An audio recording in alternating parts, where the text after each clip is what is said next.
समय बाद जब द्रोणाचार्य ने हस्तिनापुर में अस्त्र शस्त्र का प्रदर्शन रखा, अर्जुन ने अपनी अद्भुत कला दिखाई। उसी समय कर्ण आगे आए। जैसे ही उन्होंने धनुष उठाया, कृपाचार्य ने पूछा, तुम किस कुल के हो? बिना राजवंश के कोई राजकुमार युद्ध का अधिकार नहीं रखता। कर्ण चुप हो गए। सभा में सभी हंस पड़े। यह पहली बार था जब समाज ने कर्ण को उनके जन्म के आधार पर तुच्छ ठहराया। तभी दुर्योधन आगे आया।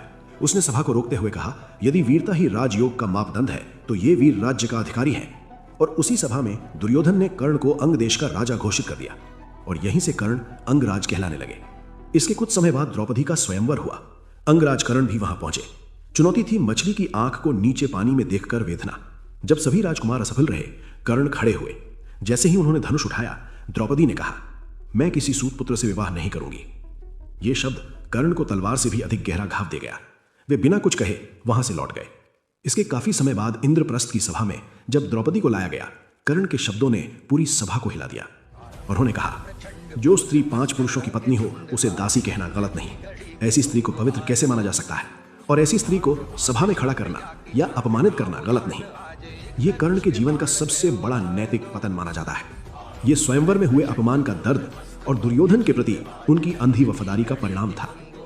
कुरुक्षेत्र का युद्ध अपने अंतिम चरण में था। अर्जुन उनके सामने थे। कर्ण ने युद्ध में अपनी पूरी शक्ति लगा दी और अर्जुन पर भारी पड़ने लगे। तभी भाग्य ने अपना काम शुरू किया। सबसे पहले परशुराम का श्राप। कर्ण को ब्रह्मास्त्र का मंत्र याद नहीं आया। फिर ब्राह्मण का श्राप सच हुआ। कर्ण के रथ का पहिया नरम मिट्टी में धंस गया। कर्ण रथ से उतरकर पहिया निकालने लगे और अर्जुन से कहा, युद्ध नियमों के अनुसार रुको जब तक मैं शस्त्र उठा न लूं। तभी कृष्ण ने शांत लेकिन कठोर स्वर में अर्जुन को द्रौपदी का अपमान, अभिमन्यु का अन्यायपूर्ण वध और अधर्म का साथ देना याद दिलाया। अर्जुन के हाथ कांप रहे थे, लेकिन यह व्यक्तिगत युद्ध नहीं था, यह धर्म युद्ध था।